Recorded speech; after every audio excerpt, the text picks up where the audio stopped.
and welcome to Atop the Fourth Wall, where bad comics burn. The holiday festivities bring us over to a company that's still in operation today, though its output nowadays is print on demand and webcomics of their characters. And unfortunately, this is also one of those cases where it's really hard to find information about their full history, partially because their company name has changed several times, partially because they tend to work with other companies in publishing materials, and partially because their company names are so damn generic that Google keeps bringing up half a dozen other subjects. So in particular, we're talking about Heroic Publishing, aka Hero Graphics, aka Hero Comics. This one's a shared universe, and actually had its start in the Champions tabletop RPG by Hero Games, with a series called Champions being produced by Eclipse Games as their first miniseries in 1986. However, sales declined on the book quickly, and so it was left as a miniseries. However, the writer of the book, Dennis Maloney, wanted to keep making the book and formed his own imprint to produce more. While the books did have some success, over the years Hero Games apparently became uncomfortable with them shifting towards more pinup focused stuff. You know it's Christmas because we're talking about potential porn. Since all the characters were creator-owned, several of those creators pulled the licenses of them, and Maloney had to create new versions of them under different names to keep things going. Original characters, of course, would end up being introduced over the years, and yeah, eventually Hero Comics became Hero Graphics and nowadays Heroic Publishing, with probably their most popular character being a superheroine named Flare, which is evident by the cover of today's book proudly boasting that it comes from her creators. The character of Chrissie Claus, whom we'll be talking about today, apparently has had a number of appearances over the years, usually in specials or as a guest star. And her first appearance is what we're going to be talking about today. Let's dig into the adventures of Chrissie Claus #1.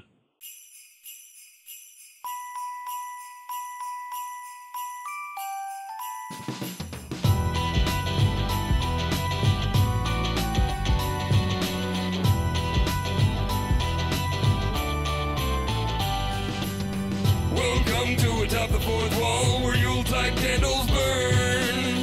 Linkara's gonna give you all a present you've not earned. Not Lynch, you're not the brightest. Frank Miller, you're off the nice list. If you're a comic writer who misuses a license, your gift will be returned.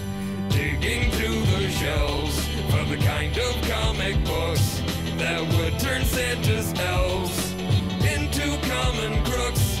He reads them and he weeps while down the chimney creeps. Bill Jammers with a Marvel trade to watch him when he sleeps. Linkara, he built a snowman, now it has a hole. Linkara, 8 maids a milking and a young blood troll. Linkara, only one Dickens homage away from going chestnuts. Linkara, this Christmas comic sucks.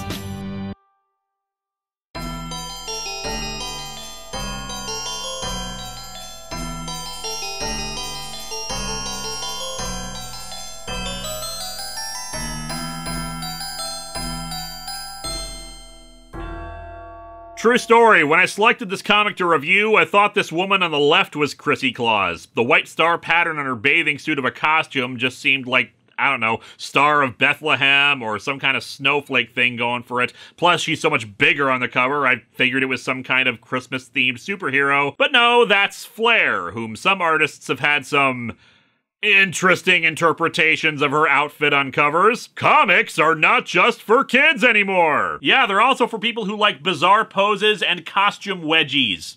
But of course, Chrissie Claus is this elf-looking lady, and like with last week, I have a sneaking suspicion we won't have Chrissie taking on a giant flare. Although, with the elf thing, that's a little more plausible here. Cover's fine, though the logo is a bit tiny. I'd have probably cut out the Chrissie sitting on top of it to make it bigger. We open at the North Pole. A lot of people think Santa's workshop is at the North Pole. No, he dumped that work to overseas sweatshops ages ago. It's actually just north of the North Pole. And that, as you might suppose, makes it very difficult to find. Yeah, we can tell based on where the sleigh is in relation to things. Uh-oh, Santa got drunk and delivered all the gifts to the moon again. The comic has 2 stories in it, beginning with this one, Trouble in Toyland. It seems this sleigh wasn't Santa's, but Chrissie's, as she drives 2 very sick-looking reindeer. I mean, something seems wrong when they're the same ugly shade of green as her bag. Down, Spark! Down, Sprite! We're finally home! And whose fault is that? Lighten up, Spark. Give the kid a break. How's that boot taste, Sprite? This is why the other reindeer unionized! Chrissie's sack is filled with black wood, which she delivers to Santa. Here you go, Grampy. Lumber direct from the Black Forest in Germany. And you wouldn't believe what I had to go through to get it. I gored so many people on Sprite and Spark's antlers.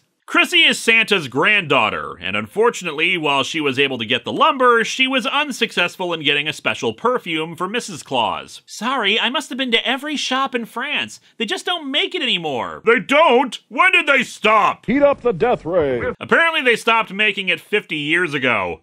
Man, that stuff must last. Well, let no one say that Santa Claus can't come up with a gift for his own wife. I've got me some erotic underwear I've been saving for this occasion. While he goes to his private workshop to complete the gift, he says that another elf, Findel, is in charge and he doesn't want to be disturbed for any reason. And then, well, bad sequential storytelling happens. Some golden pixie or whatever is being chased by a gargoyle? I don't know what this gray dude is. Point is, the implication of the panel seems to be that Chrissie has been knocked away by the pixie on a roller skate, which sends Chrissie flying upwards into the air? Space is warped and time is bendable. Findel yells at them to stop their foolishness and get back to work. With Christmas only a month away, they need to focus on getting work done. But Findel accidentally slips on the roller skate into some presents, which knocks him unconscious. The doctor says that he isn't too badly hurt, but he's going to need to stay in bed for a few days. He also reveals what that gray dude was. I hear that a gnome and a pixie caused this. It seems like we elves are always picking up after them. Looks like Santa's workplace anti-racism campaign isn't going very well. Since Santa ordered that he not be disturbed and the workshop needs a foreman, Chrissie decides to take charge until Findel's better. Feels like Santa's workshop should have a clearer chain of command, especially since the story already admitted that Chrissie doesn't live here. She's just visiting because her school's out for Thanksgiving. Maybe Santa purged all the assistant managers after the last time they all tried to go on strike.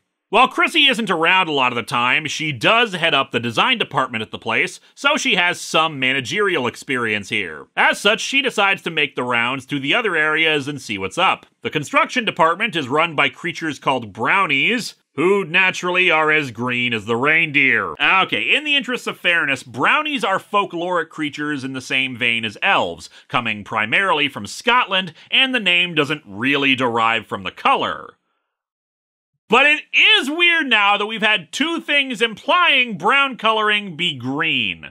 Anyway, the brownies in the construction department are hungry. Apparently the creatures have a huge appetite, and are requesting an extra lunch break. Chrissie is reluctant since they're on a schedule, but accepts. A similar thing happens with the gnomes, who want some appreciation for their hard work lifting and packing heavy supplies and equipment, so Chrissie elects to cut their working hours a bit. It's then over to the design department and the pixies, whom she informs she can't supervise with all her other duties, so she requests they behave and work hard without her. Naturally, they decide instead to play a prank. The elves are apparently responsible for making food and cleaning, thus they're unhappy with the brownies getting an extra lunch, with the gnomes in turn insulting them for all the food they eat. Before a brawl can break out, or what passes for a brawl with this whatever this pose is, it looks like a He-Man figure with its arms turned back, Chrissie says she's sick of all this bickering and isn't going to let them push her around anymore.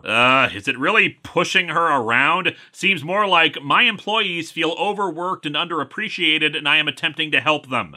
However, she's interrupted by the arrival of the pixies, who are all flying in toy airplanes and buzzing the various creatures. A massive fight breaks out, forcing Chrissie to flee under a table. This is all my fault! I should have put my foot down from the start! I was too worried about what happened the last time I worked everyone too hard. Oh no, she showed concern for the needs and well-being of these people and didn't want anything bad to happen. In order to stop the free-for-all, she summons the reindeer to round them up with nets. Nothing says Christmas quite like tying up your employees. With everyone subdued, Chrissie announces that they're all going back to work, but to make them see how hard all the other departments work, they all trade jobs, and of course absolutely hate them and want to return to their old jobs. Basically what I'm hearing here is that the working conditions in all the departments suck. Someone get the anti-work Reddit on this place. Soon everything's back on schedule and Santa emerges from his private workshop to check up on things. She gets him up to speed on what he missed, minus the infighting, but the lack of infighting is surprising to Santa. You're not often here this time of the season. You don't see what usually happens among my workers. The pressure of the job starts getting to them. They start acting up, playing pranks, goofing off, calling each other names, demanding shorter hours, but it only lasts a few days. What? I just leave them alone, and the problem goes away by itself. So you admit you're a terrible boss, Santa, and don't want to address the real issues they have, because those kinds of complaints are not really, well, they're just whining or something. Clearly this place is a powder keg, and if Chrissie hadn't been there, they could have killed each other. Over shorter hours. Hope your wife likes the perfume, Kringle, because I don't see any of your other workers getting any bonuses or whatnot. We move on to our other story of the comic. You'd better watch out. It's Christmas Eve. Santa's already on his way. And now, here above the North Pole, so is Chrissie Claus. She stole Santa's sleigh to go joyriding on Christmas Eve. Chrissie decided that she didn't want any little kids to go without presents, thus she's had Findel send her a list of naughty boys and girls that she'll visit and try to turn around. Unfortunately, it looks like the list she sent is of adults. The cute ones are comic or Champions creators like Howard Chaykin, Jim Shooter, David Campiti, Carol Kalish, and Terry Farron. Then there are actual evil or crooked politicians like Saddam Hussein, Spiro Agnew, and Leona Helmsley. But then there are some questionable names on the list. For instance, David Lynch. I see someone wasn't a fan of Twin Peaks. And then Madonna. Oh great, is Chrissie gonna compare her to Nancy Reagan too? March Fong-o, a California politician and later ambassador who made several innovations in the state like voter registration by mail, absentee ballots to anyone who requested them, and who crusaded against pay toilets in public buildings since they discriminated against women when urinals were free. Like, I tried to find anything really bad about her, she was a politician after all, but didn't really find anything that terrible, so what the hell, comic? And the one that I'm kind of confused about because it could point to two different people.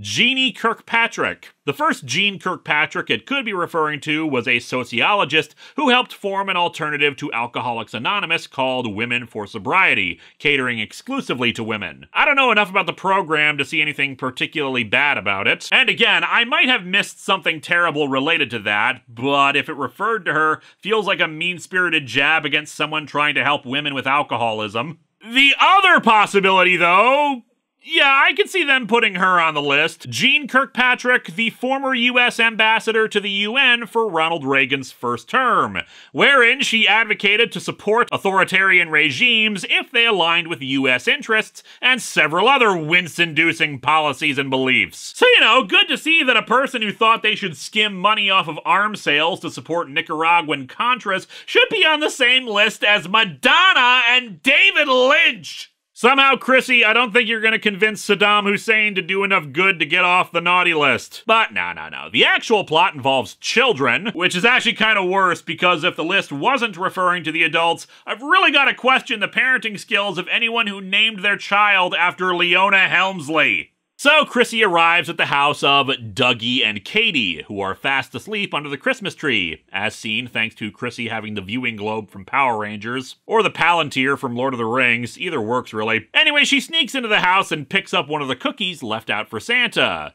But the cookie was actually rigged to an alarm to wake up the kids. One of the kids is wearing an army helmet as they declare their plan worked. You magnificent bastard, I read your book!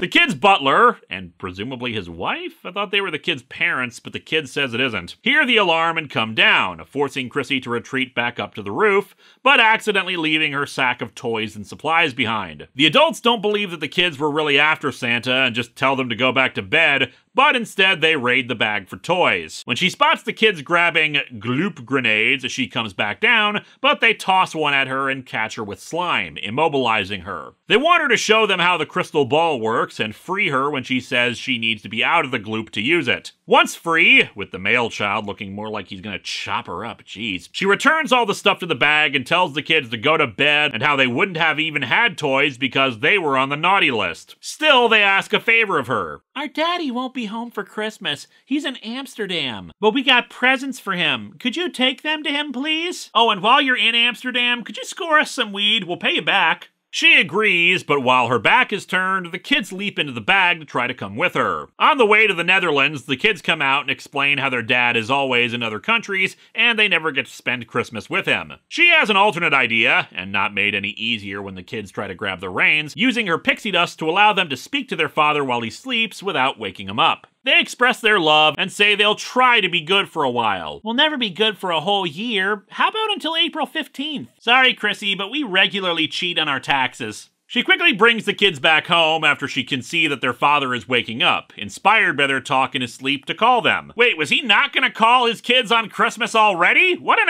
asshole! While on the way, Chrissy tells the kids to be good all year round, have the spirit of Christmas charity in them during that time, and Santa will be sure to give them presents next year. Though they admit that they did get presents from him last year, to Chrissy's confusion. While the kids get the phone call from their dad, Chrissy meets up with Santa and asks what's up with giving kids on the naughty list presents. He explains that he's never met a child in the past 100 years who would never change and become good. I think Michael Myers, after he killed his sister, might have something to say about that. And so our comic ends with Santa telling Chrissy that he knows she's been sneaking off the last few years to give presents to kids, and he actually appreciates how she lightens his workload. What's more, that she did it because she wanted everyone to have a happy Christmas. That's the Christmas spirit, little Chrissie Claus, and that's part of what makes you a very, very good little girl. Now let's go and visit that delightful Spiro Agnew. Despite some of its goofier elements that I read too much into, this comic is actually pretty good. The first story is a little unfocused and mixed in its messaging, not just relating to my jokes about the poor working conditions, but more just what the baggage is between the various groups that work under Santa. But it's meant to just be a fun little story about Chrissy trying to deal with the management of Santa's workshop, and it succeeds. However, I'd say the second story is a lot better. Not only does it give us a good idea of the kind of person Chrissy is, but also has a nicer overall message. Sure, the kids come across as more than a little obnoxious, but that's just because they're kids. They have their good, sweet moments and their terrible, frustrating moments. We can tell that they're not evil, just mischievous and a little greedy, but also just missing their dad and still volunteering to do a few good things in it, like wanting to give the toys they'd originally were hoping to take to other kids out there. And the idea that all kids can be redeemed is a sweet message and definitely heartwarming for the season. The artwork for both stories is mostly okay, though the first one suffers from a lack of backgrounds for most of it, while the second's art feels a bit chaotic, which is probably the idea anyway. Next time, we see if we can continue being heartwarming, or just go really weird as we look at Slayer, the heavy metal Santa Claus.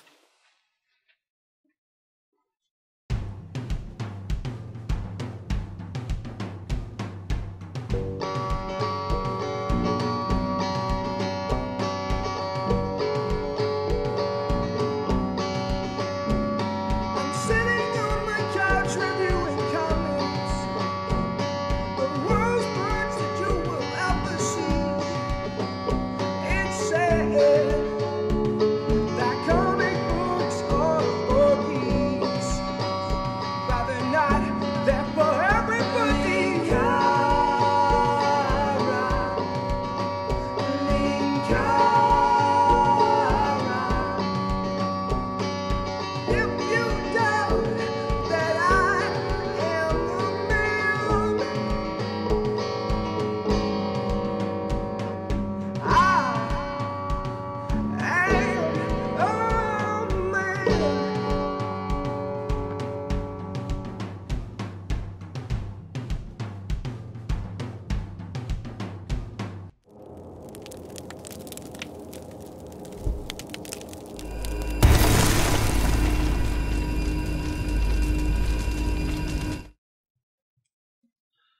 Cherry really wants attention right now.